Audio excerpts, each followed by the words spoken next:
ganito po kalaki yung isda na nabili po natin. Ayan. So, ang iba naman. Okay, good morning po sa inyong lahat at welcome po dito po sa aking YouTube channel.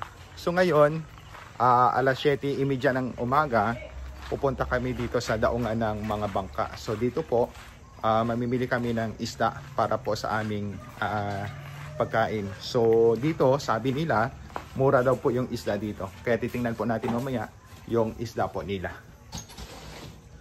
Nalagay na po pala sa box yung isda nila at ito po yung isda nila. So ito po si nanay, siya po ay nagsaserve sa simbahan at sa kanyang anak po. No? So ito po yung mga isda nila. Ayan, ano yung siya, nay? Pagi. Pagi? Okay. So ito yung mga isda na to. Ito mga samaral. Samaral? Oo, ito ang tawag na samaral. Yan, samaral. Ay, masarap yan. Masarap yan. Magkano kilo niya, nay? 150. 150? Oh, sige. Diba? Sige po. Ilang kilo? Po siya, talakitok. Malaki pong talakitok. Ayan. Magkano yun, ay? 170. 170. Ang kilo? Oo. Sige. Kilo na siya, no? Malalaki yung... Ano 300 tawag nito? lang. Ano tawag nito? Samaral. Samarang. Magkano? 150 ang kilo. Oh, 300 ang 2 kilo. Kagabi lang? Oo. Lambat siya? Opo. Si Father Andy nga nagsabi, doon daw magkano ang kuha mong lapu-lapu, sabi niya. 220. 220. 50. Lapu-lapu. Diba? 180 ang daan. Oo. Oh. Galing bangka. Dito. Dito.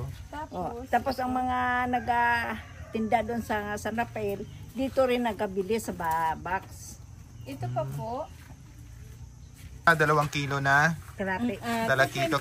2.5. Sobrang laki ng talakitok nila. Yan. Taga barangay. Ayan, malaki oh.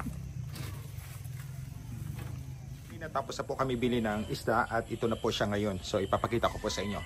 So ganito po siya, no? Ganito po kalaki yung isda na nabili po natin. Ayan.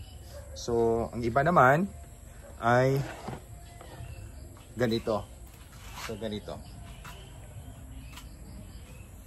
So yun po siya yung mga isda po na nabili natin at murang-mura lang po doon po sa binilahan natin dito po sa Binduyan. Sako po siya ng Puerto Princesa.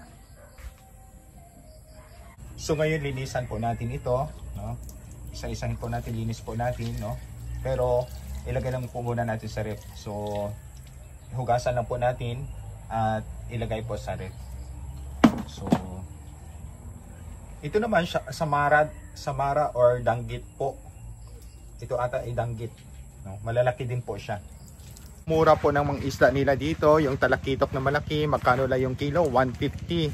Yung samara po, para po siyang isdang mamahalin po sa Manila ay nasa 130 or 150.